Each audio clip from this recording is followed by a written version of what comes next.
أعوذ بالله من الشيطان الرجيم. بسم الله الرحمن الرحيم. الحمد لله الذي أنزل على عبده الكتاب ولم يجعل له عوجا قيما لينذر بأسا شديدا من لدنه ويبشر المؤمنين الذين يعملون الصالحات أن لهم أجرا حسنا ماكثين فيه أبدا وينذر الذين قالوا اتخذ الله ولدا ما لهم به من علم ولا لآبائهم كبرت كلمة تخرج من أفواههم إن يقولون إلا كذبا فلعلك باخع نفسك على آثارهم إن لم يؤمنوا بهذا الحديث أسفا إنا جعلنا ما على الأرض زينة لها لنبلوهم أيهم أحسن عملا وإنا لجاعلون ما عليها صعيدا جرزا أم حسبت أن أصحاب الكهف والرقيم كانوا من آياتنا عجبا إذ أبى الفتية إلى الكهف فقالوا ربنا آتنا من لدنك رحمة وهيئ لنا من أمرنا رشدا فضربنا على آذانهم في الكهف سنين عددا ثم بعثناهم لنعلم أي الحزبين أحصى لما لبثوا أمدا نحن نقص عليك نبأهم بالحق إنهم فدية آمنوا بربهم وزدناهم هدى وربطنا على قلوبهم إذ قاموا فقالوا ربنا رب السماوات والأرض لن ندعو من دونه إلها لقد قلنا إذا شططا هؤلاء قوم اتخذوا من دونه آلهة لولا يأتون عليهم بسلطان بين فمن أظلم ممن افترى على الله كذبا وإذ اعتزلتموهم وما يعبدون إلا الله فأبوا إلى الكهف ينشر لكم ربكم من رحمته ويهيئ لكم من أمركم مرفقا وترى الشمس إذا طلعت تزاور عن كهفهم ذات اليمين وإذا غربت تقرضهم ذات الشمال وهم في فجوة منه ذلك من آيات الله من يهد الله فهو المهتد ومن يضلل فلن تجد لهم وليا مرشدا وتحسبهم أيقاظ وهم رقود ونقلبهم ذات اليمين وذات الشمال وكلبهم باسط ذراعيهم بالوصيد لو اطلعت عليهم لوليت منهم فرارا ولملئت منهم رعبا وكذلك بعثناهم ليتساءلوا بينهم قال قائل منهم كم لبثتم قالوا لبثنا يوما أو بعد يوم قالوا ربكم أعلم بما لبثتم فبعثوا أحدكم بورقكم هذه إلى المدينة فلينظر أيها أزكى طعاما فليأتكم برزق منهم وليتلطف ولا يشعرن بكم أحدا إنهم إن يظهروا عليكم يرجموكم أو يعيدوكم في ملة ولن تفلحوا إذا أبدا وكذلك أعثرنا عليهم ليعلموا أن وعد الله حق وأن الساعة لا ريب فيها إذ يتنازعون بينهم أمرهم فقالوا ابنوا عليهم بنيانا ربهم أعلم بهم قال الذين غلبوا على أمرهم لنتخذن عليهم مسجدا سيقولون ثلاثة رابعهم كلبهم ويقولون خمسة سادسهم كلبهم رجما بالغيب ويقولون سبعة وثامنهم كلبهم قل ربي أعلم بعدتهم ما يعلمهم إلا قليل فلا تمار فيهم إلا مراء ظاهرا ولا تستفت فيهم منهم أحدا ولا تقولن لشيء إني فاعل ذلك غدا إلا أن يشاء الله واذكر ربك إذا نسيت وقل عسى أن يهديني ربي لأقرب من هذا رشدا ولبثوا في كهفهم 300 سنين وازدادوا 9 قل الله أعلم بما لبثوا له غيب السماوات والأرض أبصر به فأسمع ما لهم من دونه من ولي ولا يشرك في حكمه أحدا واتل ما أوحي إليك من كتاب ربك لا مبدل لكلماته ولن تجد من دونه ملتحدا واصبر نفسك مع الذين يدعون ربهم بالغداة والعشي يريدون وجههم ولا تعد عيناك عنهم تريد زينة الحياة الدنيا ولا تطع من أغفلنا قلبه عن ذكرنا واتبع هواه وكان أمره فرطا وقل الحق من ربكم فمن شاء فليؤمن ومن شاء فليكفر إنا أعتدنا للظالمين نارا أحاط بهم سرادقها وإن يستغيثوا يغاثوا بماء كالمهل يشفي الوجوه بئس الشراب فساءت مرتفقا إن الذين آمنوا وعملوا الصالحات إنا لا نضيع أجر من أحسن عملا أولئك لهم جنات عدن تجري من تحتهم الأنهار يحلون فيها من أساور من ذهب ويلبسون ثيابا خضرا من سندس واستبرق متكئين فيها على الأرائك نعم الثواب وحسنت مرتفقا وضرب لهم مثل الرجلين جعلنا لأحدهما جنتين من أعناب وحفظناهما بنخل وجعلنا بينهما زرعا كلتا الجنتين آتت أكلها ولم تظلم منه شيء وفجرنا خلالهما نهرا وكان له ثمر فقال لصاحبه وهو يحاوره أنا أكثر منك مالا وأعز نفرا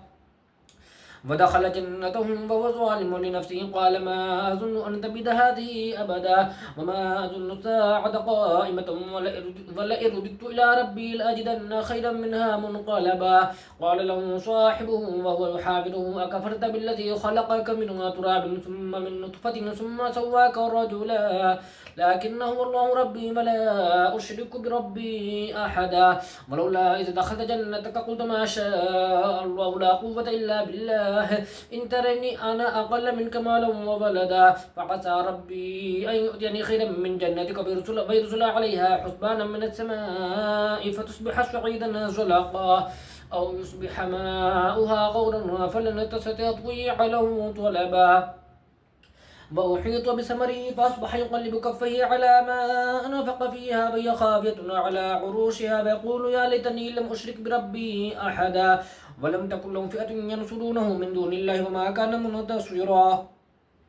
هنالك الولاية لله الحق وخير ثوابا وخير عقبا واضرب لهم مثل الحياة الدنيا كما إن أنزلناه من السماء فاختلط به نبات الأرض فأصبح هشيما وتزروه الرياح وكان الله على كل شيء مقتدرا المال والبنون زينة الحياة الدنيا والباقيات الصالحات خير عند ربك ثوابا وخير أملا ويوم نسير الجبال وترى الأرض بارزة وحشرناهم فلم نغادر منهم أحدا وعرضوا على ربك صفا لقد جئتمونا كما خلقناكم أول مرة بل زعمتم أن لن نجعل لكم موعدا ووزع الكتاب فترى المجرمين مشفقين مما فيه ويقولون يا ويلتنا ما لهذا الكتاب لا يغادر صغيرة ولا كبيرة إلا أحصاها ووجدوا ما عملوا حاضرا ولا يظلم ربك أحدا وإذ قلنا للملائكة اسجدوا لآدم فسجدوا إلا إبليس كان من الجن ففسق عن أمر ربه أفتتخذونه وذريته أولياء من دوني وهم لكم عدو بئس للظالمين بدلا ما أشهدتم خلق السماوات والأرض ولا خلق أنفسهم وما كنت متخذ المضلين عضدا ويوم يقول نادوا شركائي الذين زعمتم فدعوهم فلم يستجيبوا لهم وجعلنا بينهم موبقا ورأى المجرمون النار فظنوا أنهم مواقعوها ولم يجدوا عنها مصرفا ولقد صرفنا في هذا القرآن للناس من كل مثل فكان الإنسان أكثر شيء جدلا وما منع الناس أن يؤمنوا إذا جاءهم الهدى واستغفروا ربهم إلا أن تأتيهم سنة الأولين أو يأتيهم العذاب قبلا وما نرسل المرسلين إلا مبشرين ومنذرين ويجادل الذين كفروا بالباطل ليدحضوا بالحق فاتخذوا آياتي وما أنذروا هزوا ومن أظلم ممن ذكر بآيات ربه فأعرض عنها ونسي ما قدمت يداه إنا جعلنا على قلوبهم أكنة أن يفقهوه وفي آذانهم وقرا وإن تدعوهم إلى الهدى فلن يهتدوا إذا أبدا وربك الغفور ذو الرحمة لو آخذوا بما كسبوا لعجل الله لهم العذاب بل لهم موعد لن يجدوا من دونه موئلا وتلك القرى أهلكناهم لما ظلموا وجعلنا لمهلكهم موعدا وإذ قال موسى لفتاه لا أبرح حتى أبلغ مجمع البحرين أو أمضي حقبا فلما بلغ مجمع بينهما نسيا حوتهما فاتخذ سبيله في البحر سربا فلما جاوزا قال لفتاه آتنا غداءنا لقد لقينا من سفرنا هذا نصبا قال أرأيت إذا بينا إلى الصخرة فإني نسيت الحوت وما أنسانيه إلا الشيطان أن أذكره واتخذ سبيله في البحر عجبا قال ذلك ما كنا نبغي فارتدا على آثارهما قصصا فوجدا عبدا من عبادنا آتيناه رحمة من عندنا وعلمناه من لدنا علما قال له موسى هل أتبعك على أن تعلمني مما علمت رشدا قال إنك لن تستطيع معي صبرا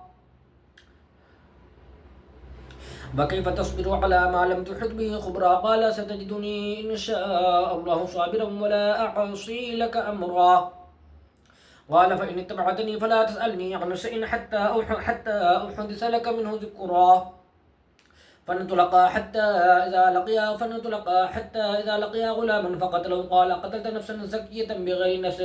فانطلقا حتى إذا ركبا في السفينة خرقها قال أخرقتها لتغرق أهلها لقد جئت شيئا إمرا قال ألم أقل إنك لن تستطيع معي صبرا قال لا تؤاخذني بما نسيت ولا ترهقني من أمري عسرا فانطلقا حتى إذا لقيا غلاما فقتله قال أقتلت نفسا زكية بغير نفس لقد جئت شيئا نكرا قال ألم أقل لك إنك لن تستطيع معي صبرا قال إن سألتك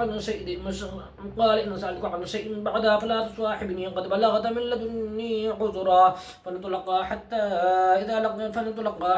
إذا أتيا أهل قرية استطعما أهلها فأبوا أن يضيفوهما فوجدا فيها جدارا يريد أن ينقض فأقامه قال لو شئت لاتخذت عليه أجرا قال هذا فراق بيني وبينك سأنبئك بتأويل ما لم تستطع عليه صبرا أما السفينة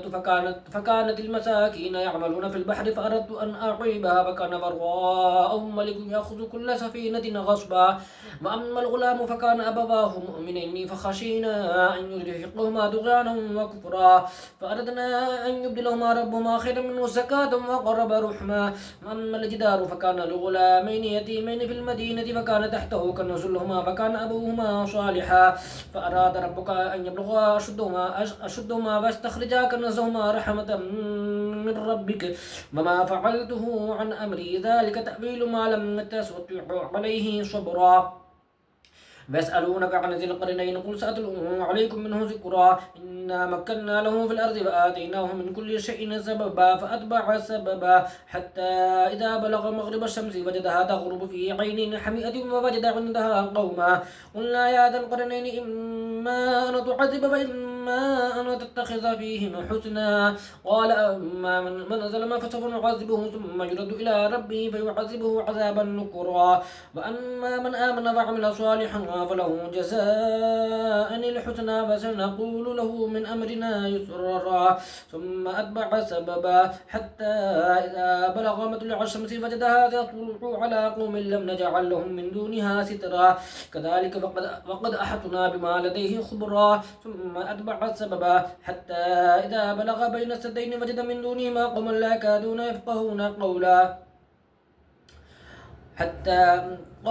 قالوا يا ذا القرنين إن يأجوج ومأجوج مفسدون في الأرض فهل نجعل لك خرجا على أن تجعل بيننا وبينهم سدا قال ما مكنني فيه ربي خير فأعينوني بقوة أجعل بينكم وبينهم ردما آتوني زبر الحديد حتى إذا سابا بين الصدفين قال نفخوا حتى إذا جعله نارا قال آتوني أفرغ عليه قطرا فما استطاعوا أن يظهروه وما استطاعوا له نقبا قال هذا رحمة من ربي فإذا جاء وعد ربي جعله دكا فكان وعد ربي حقا فتركنا بعضهم يومئذ يموج في بعض ونفخ في الصور فجمعناهم جماعا وعرضنا جهنم يومئذ للكافرين عرضان الذين كانت أعينهم في غطاء عن ذكري فكانوا لا يستطيعون سمعا أفحسب الذين كفروا أن يتخذوا عبادي من دوني أولياء إنا أعتدنا جهنم للكافرين نزلا قل هل ننبئكم بالأخسرين أعمالا الذين ضل سعيهم في الحياة الدنيا وهم يحسبون أنهم يحسنون صنعا أولئك الذين كفروا بآيات ربهم ولقائه فحبطت أعمالهم فلا نقيم لهم يوم القيامة وزنا ذلك جزاؤهم جهنم بما كفروا واتخذوا آياتي ورسلي هزوا إن الذين آمنوا وعملوا الصالحات كانت لهم جنات الفردوس نزلا خالدين فيها لا يبغون عنها حولا قل لو كان البحر مدادا لكلمات ربي لنفد البحر قبل أن تنفد كلمات ربي ولو جئنا بمثله مددا قل إنما أنا بشر مثلكم يوحى إلي أنما إلهكم إله واحد فمن كان يرجو لقاء ربه فليعمل عملا صالحا ولا يشرك بعبادة ربه أحدا بسم الله الرحمن الرحيم الرحمن علم القرآن خلق الإنسان علمه البيان الشمس والقمر بحسبان والنجم والشجر يسجدان والسماء رفعها فوضع الميزان ألا تطغوا في الميزان وأقيموا الوزن بالقسط ولا تخسروا الميزان والأرض وضعها للأنام فيها فاكهة والنخل ذات الأكمام والحب ذو العصف والريحان فبأي آلاء ربكما تكذبان خلق الإنسان من صلصال كالفخار وخلق الجان من مارج من نار فبأي آلاء ربكما تكذبان رب المشرقين ورب المغربين فبأي آلاء ربكما تكذبان مرج البحرين يلتقيان بينهما برزخ لا يبغيان فبأي آلاء ربكما تكذبان وله الجوار المنشآت في البحر كالأعلام فبأي آلاء ربكما تكذبان كل من عليها فان ويبقى وجه ربك ذو الجلال والإكرام فبأي آلاء ربكما تكذبان وله الجوار المنشآت في البحر كالأعلام فبأي آلاء ربكما تكذبان